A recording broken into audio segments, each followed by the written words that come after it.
Hello, this is Progressive Short Takes, and I'm your host, Joe Firestone.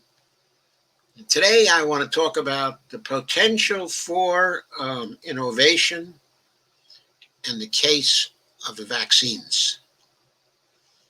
So,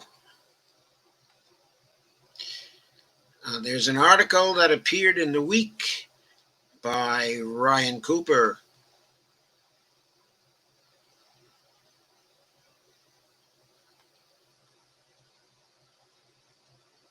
Let me share that article with you.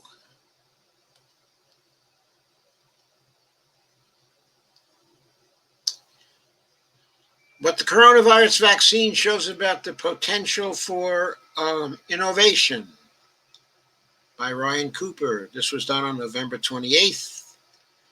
As the word, quote, innovation, unquote, is now one of the most cursed in the English language. Silicon Valley robber barons recognized the cultural capital created by millions of inventors and scientists going back thousands of years and colonized it to describe their ruthless business practices or semi-pointless new widgets. Innovation used to mean things like developing new crops that feed a billion people. Now it means, quote, creating a new way to trick people with compulsive personalities into spending $10,000 on mobile clans fun bucks, unquote. That's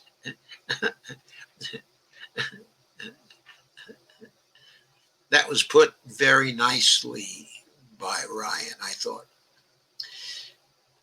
However, nevertheless, it would be a mistake to cede the word entirely to Elizabeth Holmes or Mark Zuckerberg, because the latest several months have seen one of the most outstanding examples of innovation in human history in the development of not one, not two, but now three different coronavirus vaccines.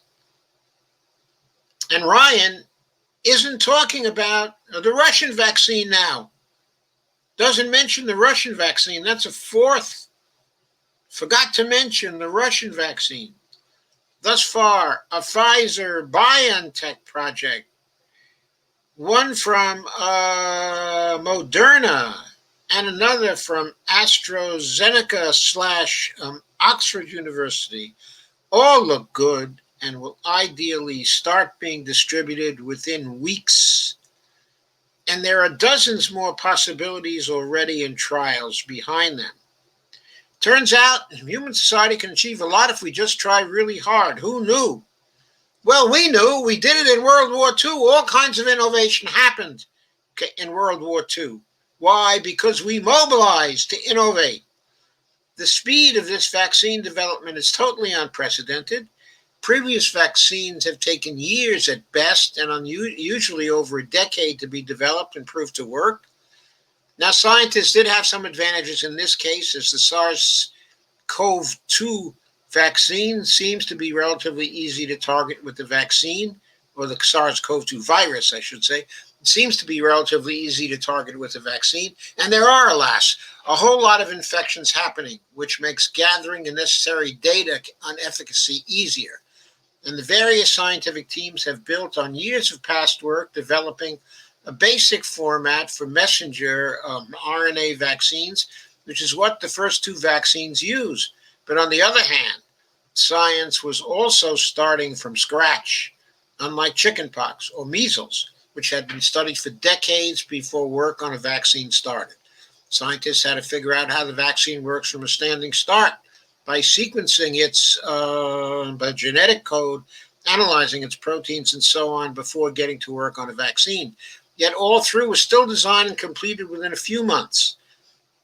It seems what happened is governments and private companies hurled massive quantities of resources and manpower at the problem. The European Union, desperate for a way to throttle the pandemic, directed billions in grants, contracts, and purchase orders as a promised reward.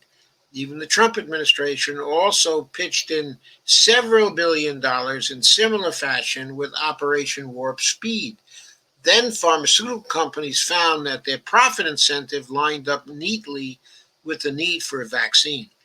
Whoever was able to develop one and prove it worked fastest would reap enormous profits, and even the laggards would probably get a piece of the action too, since it will not be possible to produce any one vaccine fast enough to get it to the entire planet. So all the big players got their top scientists working around the clock. And to continue on with what Ryan Cooper's been saying, there are a lot of ways innovation can happen, from the private tinkerers at Bell Labs to the fully government-run Manhattan Project to good old academic science.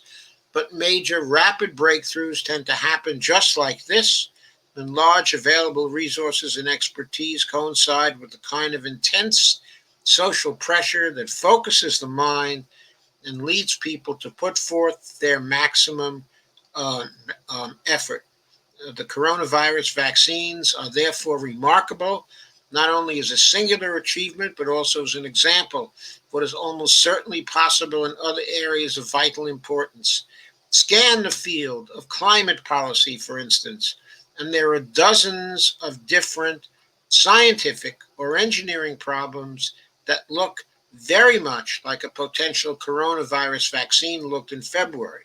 There are advanced wind turbo designs, thorium nuclear reactors, zero carbon techniques for forging steel and producing cement, advanced battery technology, geothermal power and heating, and many other ideas which all have either viable theoretical designs or prototypes but are not yet ready for wide deployment, unquote. And let us also remember the grave need we have to remove teratons of carbon dioxide from the air and other greenhouse gases, okay, as well, to remove that from the air as well. We need to remove enough carbon to get below the 1.5 degrees Celsius target for limiting climate change. And some are even saying that even at 1.5 degrees Celsius, we are in a catastrophe. And we're at 1.3 degrees Celsius now, 416 parts per million CO2 in the air. We need that kind of innovation with respect to carbon sequestration. It is an emergency. We need to do it now. If those technologies got the same kind of bottomless money going on with the article, pressure behind them as coronavirus vaccine has gotten, it's a safe bet. Most of them could be brought online in a matter of years or even months. The same might be true for other diseases. Without a good vaccine like HIV, dengue fever, or malaria. Some years ago, it was briefly conventional wisdom among center-right economists like Tyler Cowen and Robert Gordon that America was running out of innovations. But we can't know whether or not that is true until we try as hard as possible to find some.